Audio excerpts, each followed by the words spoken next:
Pada kesempatan ini kita akan belajar satu hal yang bagi sebagian orang mungkin masih dianggap hal yang sinis.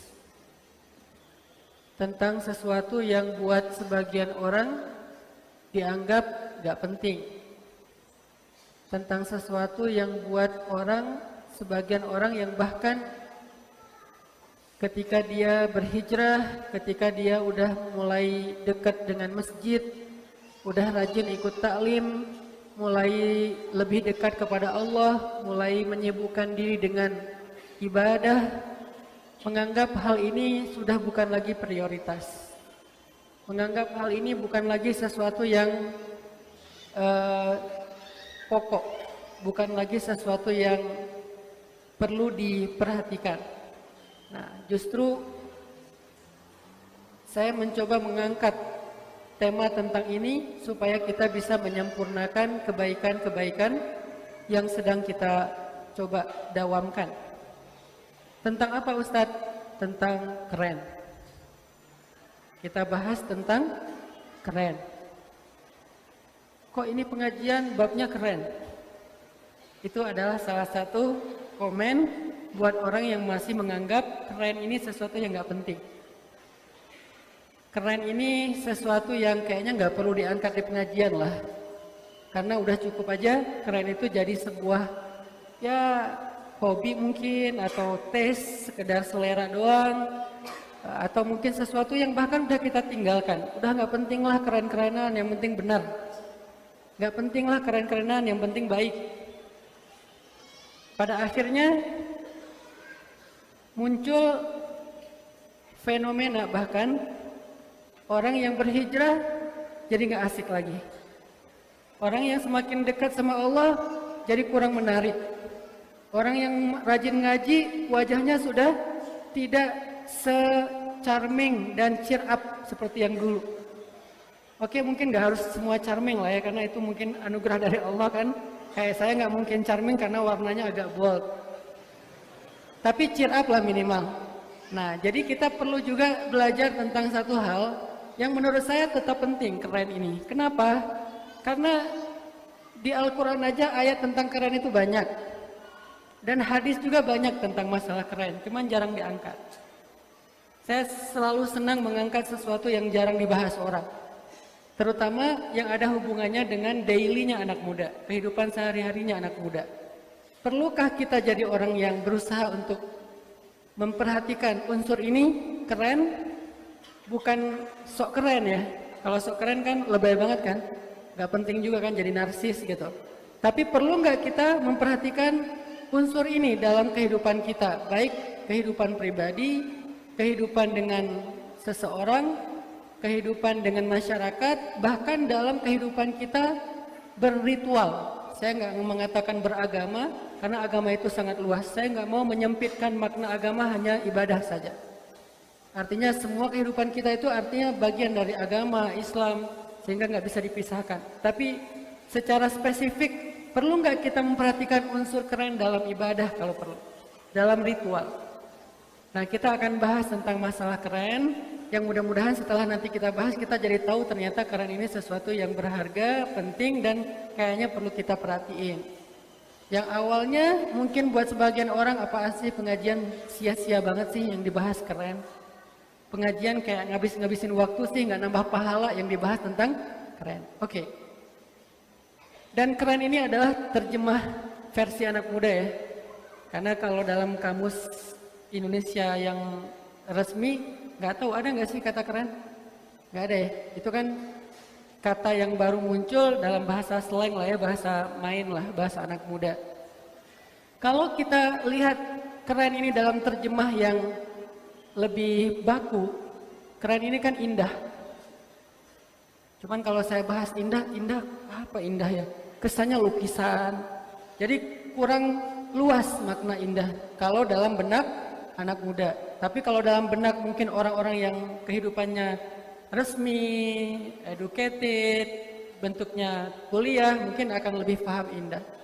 Dalam bahasa Arab disebut dengan al-jamal. Disebut dengan al-jamal. Dan al-jamal ini adalah pembahasan yang ada di dalam banyak ayat Al-Quran dan di dalam banyak hadis-hadis Nabi SAW. Sehingga kalau kita menjadi seorang muslim, ingin mempelajari Al-Quran, mempelajari hadis, kita tidak bisa mengabaikan unsur al-jamal. Bahkan para ulama mengatakan ada 3 hal yang menjadi kebutuhan dasar manusia dalam hidup. Ada 3 hal yang menjadi kebutuhan dasar manusia dalam hidup.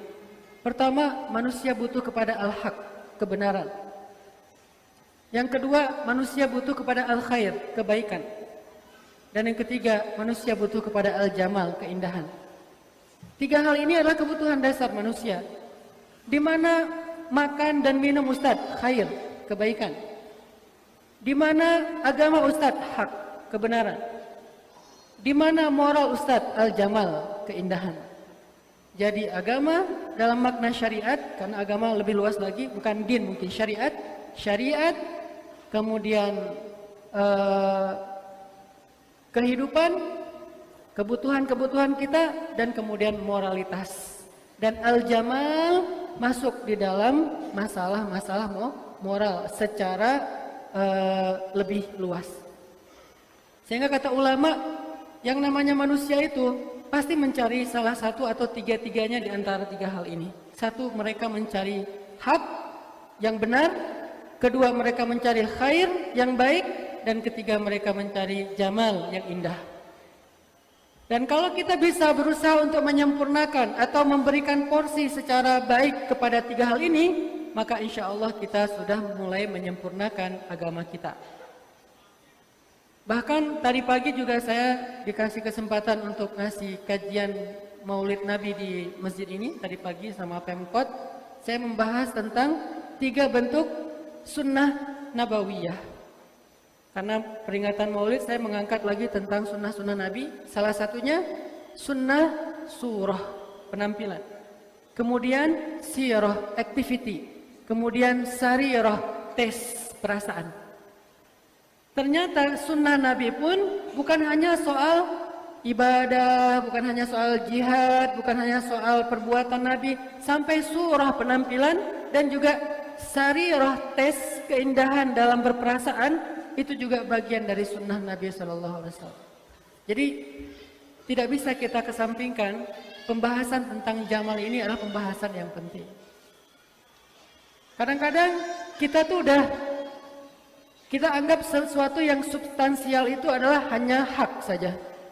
Padahal substansi itu 3, baru disebut substantif. Kalau kita bisa memenuhi 3 unsur ini, 1 hak, khair, jamal. Selama ini pemahaman kita tentang substansi adalah sesuatu yang penting benar aja deh. Terserah nanti efeknya, ini khair, efek baik atau buruknya, mudarat atau manfaatnya itu khair. Atau terserah orang bilang ini nggak menarik atau apa, yang penting kita udah menyampaikan kebenaran. Nggak bisa, nggak cukup. Kita harus berusaha untuk menyempurnakan 3-tiganya. Misalnya dalam urusan jodoh,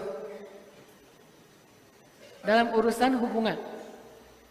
Apa maksud dari benar dalam urusan hubungan? Hak. Apa maksudnya? Hubungan kita itu diridhoi Allah. Hubungan kita itu nggak menyelisihi syariat. Hubungan kita itu benar sesuai dengan tuntunan agama. Apa? Kalau belum halal maka ta'aruf. Ta'aruf itu ada fikihnya kan? Bukan ta'aruf tapi mesra. Ta'aruf aja, ada fikihnya. Nah itu juga nggak lama. Masa ta'aruf setahun gitu kan nggak ya? Ta'aruf mah beberapa hari atau beberapa minggu lah, nggak lama-lama. Nanti kalau mau lebih hak lagi, akad nikah. Berarti hubungan yang sudah halal dengan akad nikah, maka sudah memenuhi unsur yang pertama, hak. Tapi hak saja belum sempurna. Jadi kayak kita datang ngelamar cewek, ditolak. Terus kita komplain, saya kan niatnya baik.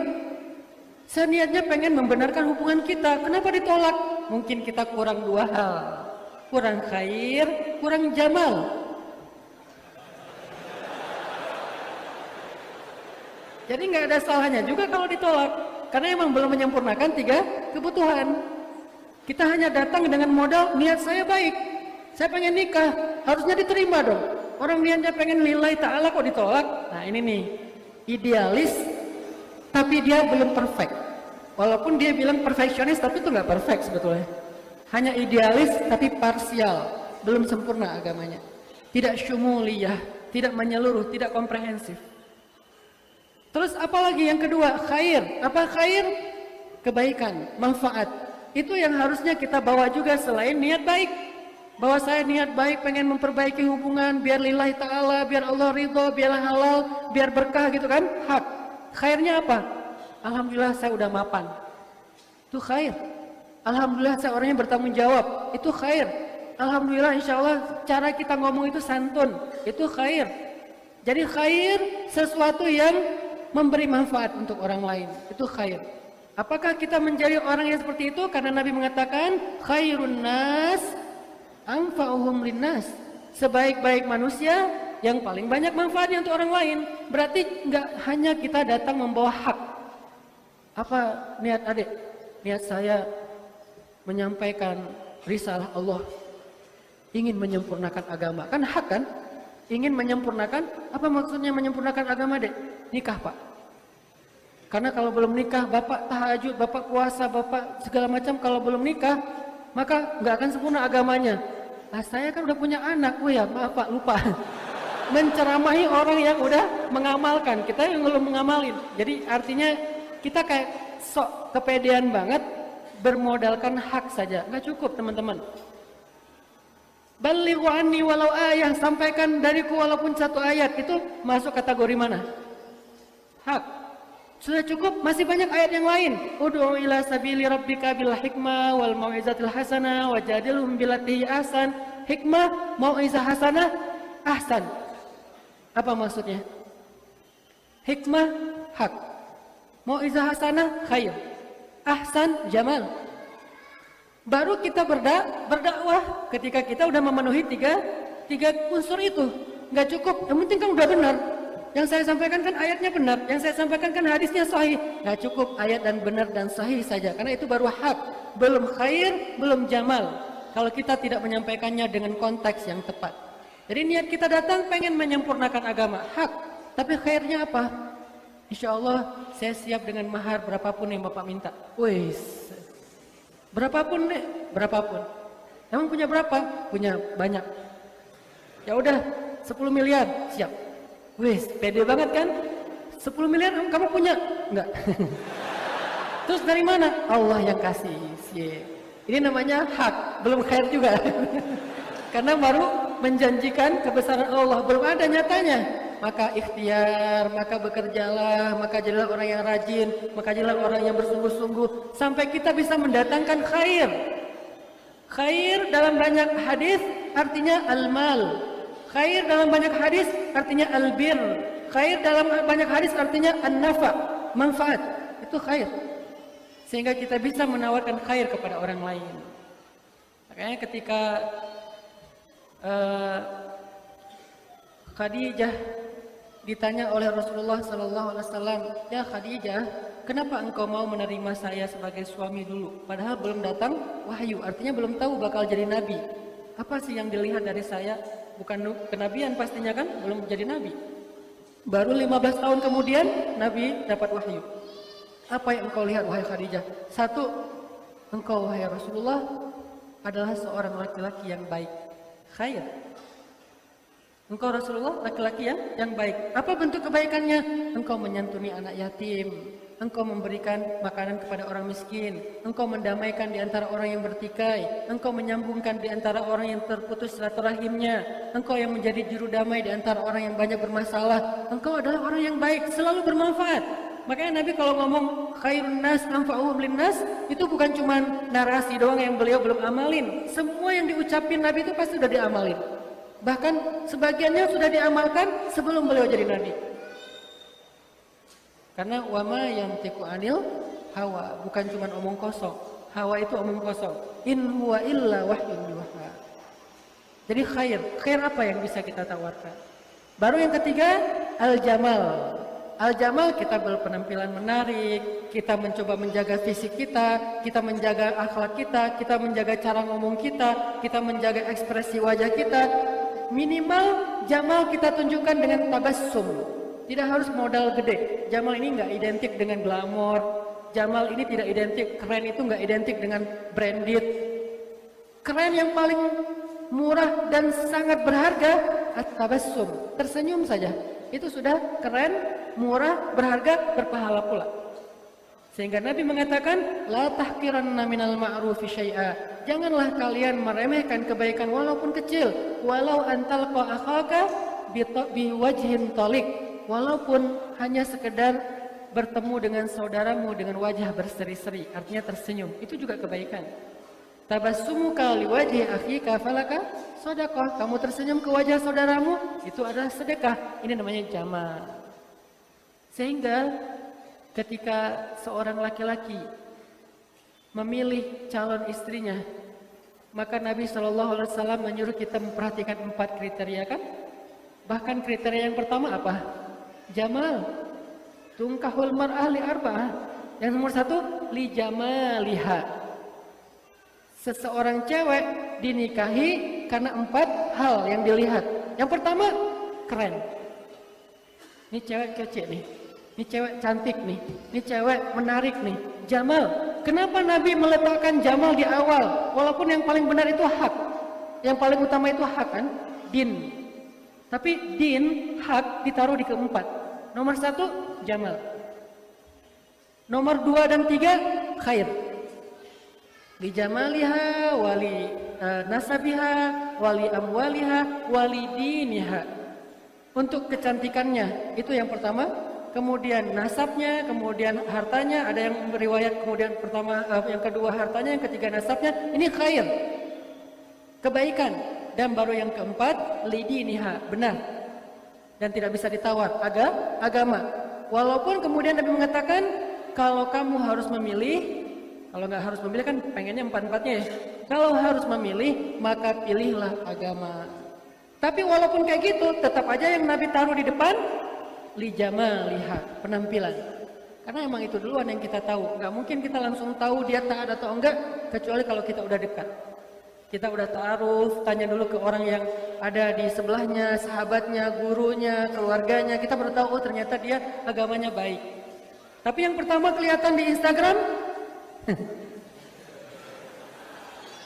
jamal.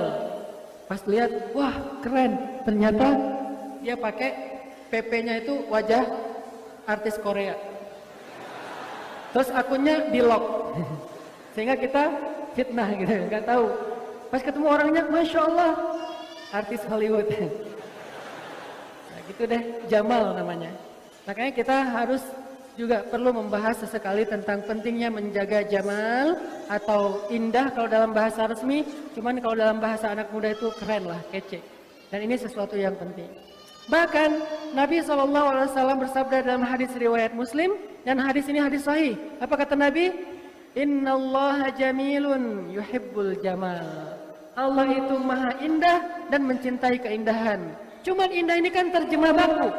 Saya pengen menerjemahkannya ke dalam terjemah anak muda. Walaupun sebagian orang masih agak takut dengan terjemahan ini, merasa nggak biasa dengan terjemahan ini, bahkan menganggap terjemahan ini agak asing. Sesuatu yang asing dianggap aneh dan akhirnya ditolak. Padahal tidak selalu kayak gitu. Saya menerjemahkannya, Innallaha jamilun yuhibbul jamal. Allah maha indah dan mencintai keindahan. Saya terjemahkan, Allah maha keren dan mencintai kekerenan. Allah maha keren. Benar syubhat ini Ustaz. Ntar dulu, keren itu memang negatif. Karena dia tidak gaul, nggak main sama anak muda, jadi buat dia kata keren itu negatif. Padahal tidak semua kalimat yang kita nggak biasa, nggak common itu artinya negatif. Boleh nggak kita menerjemahkan Al-Quran ke bahasa Korea? Boleh? Tapi kan itu dipakai sama drakor, dipakai sama K-pop. Apakah gara-gara itu terus kalimat-kalimat terjemahan bahasa Korea menjadi mencela Al-Quran? Tidak. Bukan berarti ketika bahasa itu dipakai oleh orang yang mungkin belum taat kepada Allah, lantas bahasanya menjadi tercela, diksinya menjadi tercela, kamusnya menjadi tercela. Enggak. Itu kan bahasa untuk memahami teks yang ideal. Saking idealnya kita sulit memahaminya. Kenapa? Katanya ideal tapi kok susah difahami? Karena otak kita yang nggak ideal. Pikiran kita yang belum ideal, bukan teksnya yang tidak ideal. Teksnya udah ideal, sempurna. Al-Quran sempurna. Terus ngapain lagi terjemahin Ustaz? Karena dia istimewa, karena dia sempurna. Sementara pikiran kita terbatas, kita butuh media terjemah untuk memahami teks-teks sempurna itu. Makanya muncul ayat, wa ma arsalna min rasulin illa bilisani qaumihi liyubayyina lahum. Kami tidak mengutus seorang rasul kecuali menggunakan bahasa kaumnya untuk menjelaskan kepada mereka. Dan kaum di sini bukan hanya Arab, Melayu, Jawa, Sunda, bukan hanya itu. Kaum itu juga bermakna kaum dalam makna komunitas, segmentasi. Buat saya, kaum yang saya dakwahin itu adalah youth, anak muda, sehingga butuh tarjamatus syabab, terjemahnya anak muda untuk liyubayyina lahum, menjelaskan teks-teks agama. Itu yang sedikit dilakukan. Itu yang saya pelajari di Mesir dalam sebuah gerakan ilmiah yang dilakukan ulama-ulama besar di Mesir, namanya gerakan Tajdidul Mustalahat, gerakan pembaharuan istilah. Berarti gerakan pembaharuan istilah. Maksudnya bukan mengganti teks nas agama, bukan, tapi memperbaharui terjemah dari teks agama. Toh Depak juga sering ada wacana untuk memperbaharui, revisi terjemah Al-Quran kan? Karena beberapa terjemah itu kurang tepat ternyata. Setelah dipelajari lagi, oh kayaknya ini udah nggak relevan nih terjemah ini. Bukan teksnya tidak ada kata tidak relevan, selalu relevan sampai akhir zaman. Tapi terjemahnya butuh revisi. Begitu juga dengan terjemah-terjemah yang lain sesuai dengan kaumnya. Sehingga innallaha jamilun yuhibbul jamal, Allah Maha Indah mencintai keindahan, itu orang semua terima. Ya, Allah Maha Indah. Tapi begitu saya terjemah, Allah Maha Keren, kok Allah kok keren? Emangnya Allah pakai baju apa gitu, terus Allah pakai apa misalnya topi apa, pakai hoodie biar keren nih misalnya? Ya enggak gitu, karena yang dimaksud dengan jamal, indah, tidak selalu bentuknya hissiyan, tidak selalu bentuknya fisik. Karena ada hissiyan, ada ma'nawiyan, ada keren yang bentuknya fisik, ada keren yang bentuknya makna atau kiasan. Dan itu dipelajari dalam ilmu tafsir.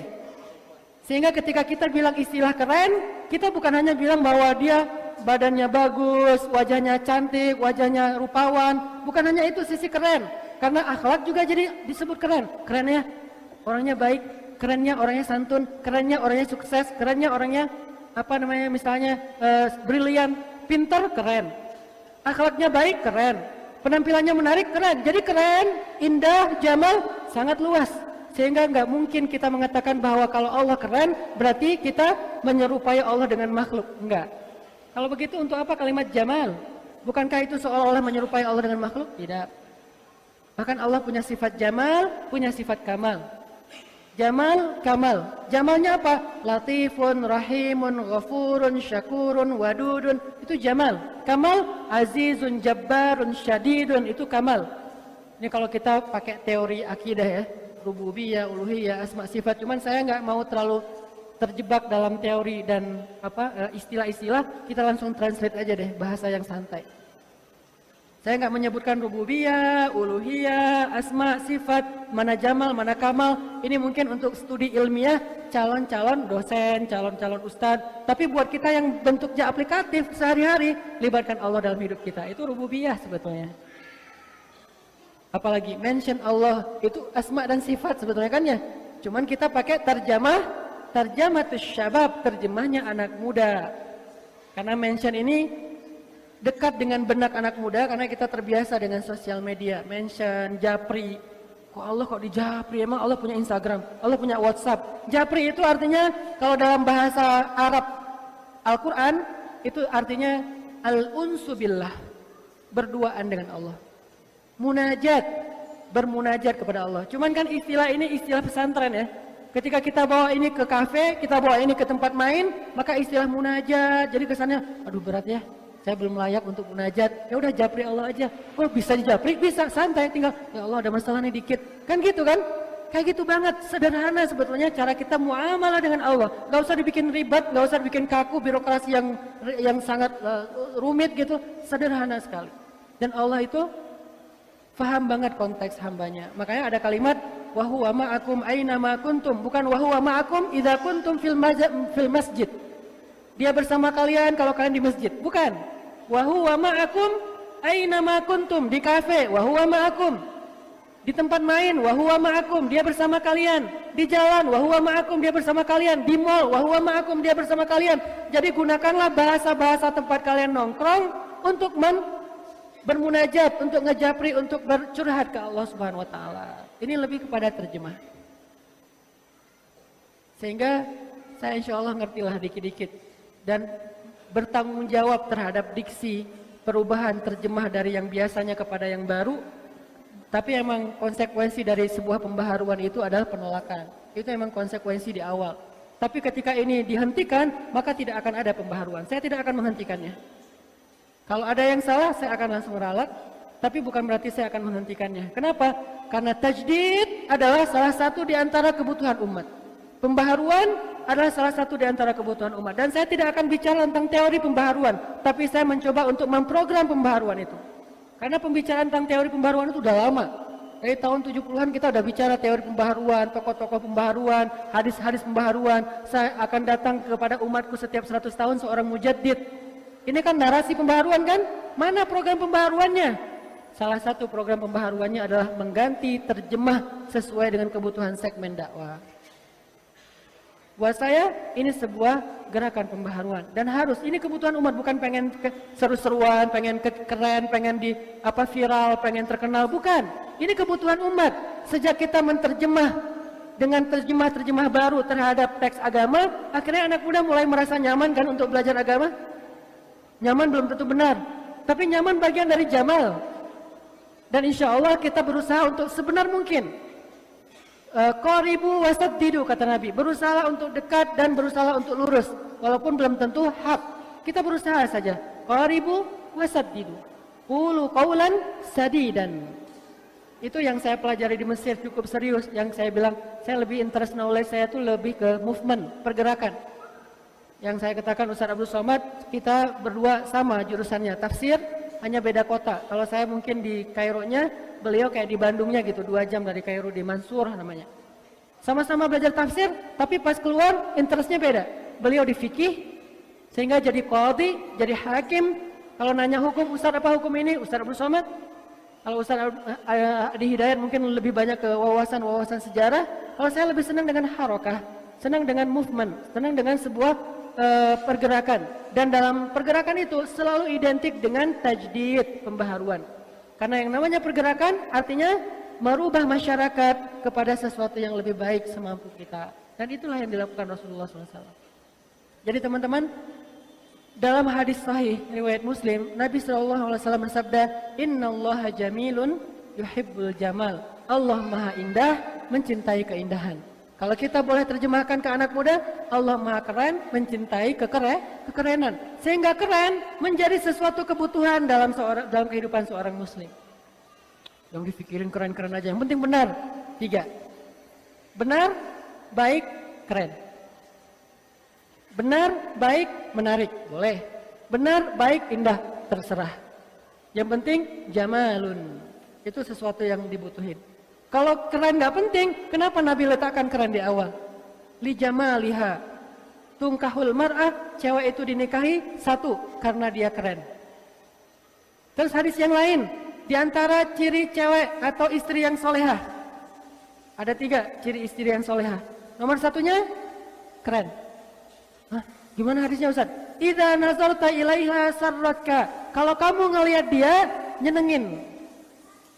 Nyenengin di sini kita baca syarah hadisnya, karena kita nggak boleh menyimpulkan hadis hanya dari teks saja kan, belum ada penjelasan dari ulama. Kita baca nih tafsir hadis. Tafsir hadis itu kalau istilah hadis itu syarah namanya. Kita baca penjelasannya, kata ulama, sarratka 1, dia berdandan untukmu, sehingga menyenangkan ketika dilihat, cantik. Walaupun ini cantiknya relatif ya. Ada yang senang dandanannya mungkin menor, ada yang senang minimalis, ada yang senang dandanannya itu dengan air wudhu, nggak masalah.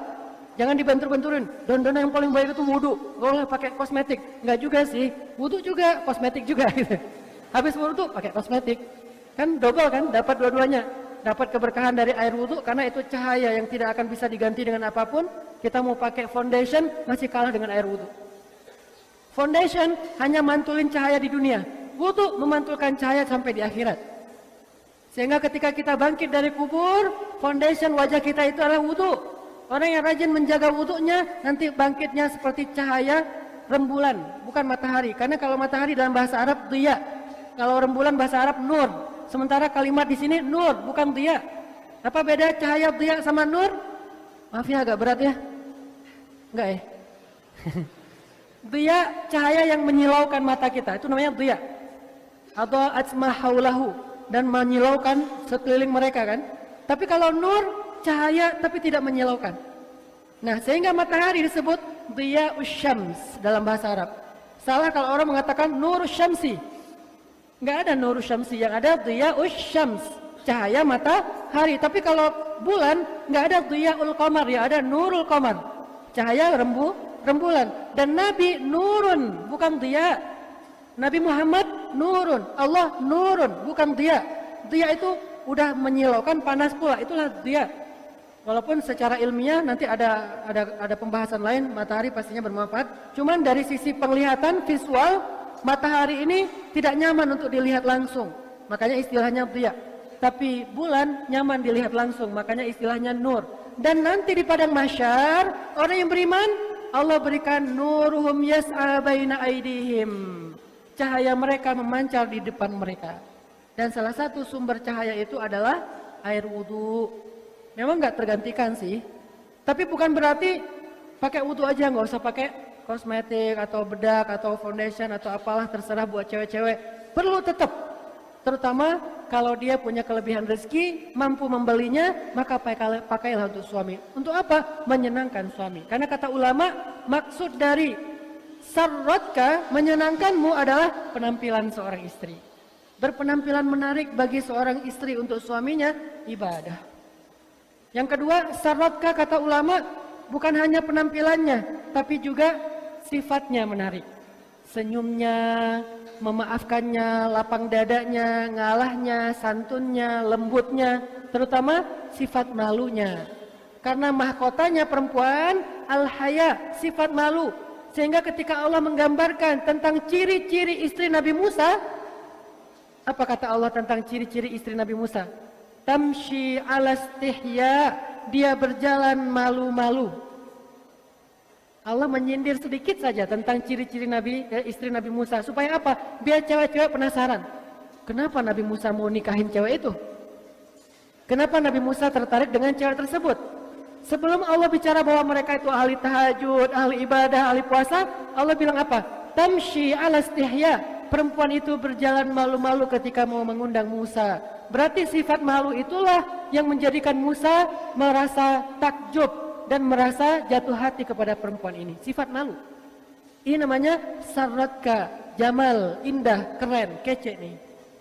Sehingga semakin perempuan itu malu-malu, gak pakai in ya, malu-malu, maka semakin indah. Semakin malu, semakin indah. Semakin gak tahu malu, makanya cewek-cewek itu harus menjaga sifat malu. Wah, pemalu banget sih jadi orang, udah nggak usah gitu. Justru pemalunya perempuan itu jamal, keren. Sehingga Nabi SAW sering memuji Aisyah dari malunya, ya kan? Kenapa? Aisyah itu kalau udah malu wajahnya kemerah-merahan, jamalun, itu keren. Kalau itu nggak penting, Nabi nggak akan membahas itu, nggak akan nge-mention wajah Aisyah. Nabi nggak penting banget sih yang dibahas wajah kemerah-merahan. Emang semua cewek itu harus kemerah-merahan? Ya ini artinya sesuatu yang menarik pada diri Aisyah adalah wajahnya kemerah-merahan. Ada juga yang mengatakan maksud dari Humairah itu bukan kemerah-merahan, Ustadz, putih. Karena orang Arab kalau ngomong putih itu kalau saking putihnya bukan abiyat, tapi Humairah, ahmar. Sama kayak orang Jawa kalau ngomong putih itu kuning. Jadi kalau ada anak bayi baru lahir, wah kuning anaknya gitu kan ya. Kuning itu bukan penyakit kuning. Buat orang Jawa kuning itu artinya putih. Kalau putih itu malah aneh, kayak cacat gitu. Putih, sakit apa? Kayak ada kelainan apa gen gitu kan. Jadi dia putih. Yang benar menurut orang Jawa, orang yang putih itu namanya kuning. Kalau orang Arab ahmar, merah. Tapi tetap saking putihnya Aisyah sampai Humairah kemerah-merahan. Ini menunjukkan bahwa jamal itu sesuatu yang luar biasa diperhatikan dalam Islam. Sehingga Nabi mengatakan salah satu di antara ciri perempuan solehah, salah satu di antara ciri istri solehah memperhatikan jamalnya di depan suami. Ustadz, bagaimana dengan perempuan yang udah melahirkan banyak anak, yang usianya udah nggak muda lagi? Tadi kan jamal ada dua, ada jamal hissi, ada jamal maknawi. Kalau hissi, jamal fisik. Kalau fisiknya udah nggak bisa dipertahankan lagi, tidak masalah, itu natural, sifat, itu fitrah dari Allah. Maka pertahankan jamal maknawinya, akhlaknya, santunnya, pemalunya, pemaafnya, lapang dadanya, suka membantunya, dan seterusnya dan seterusnya. Tetap ada unsur kerennya.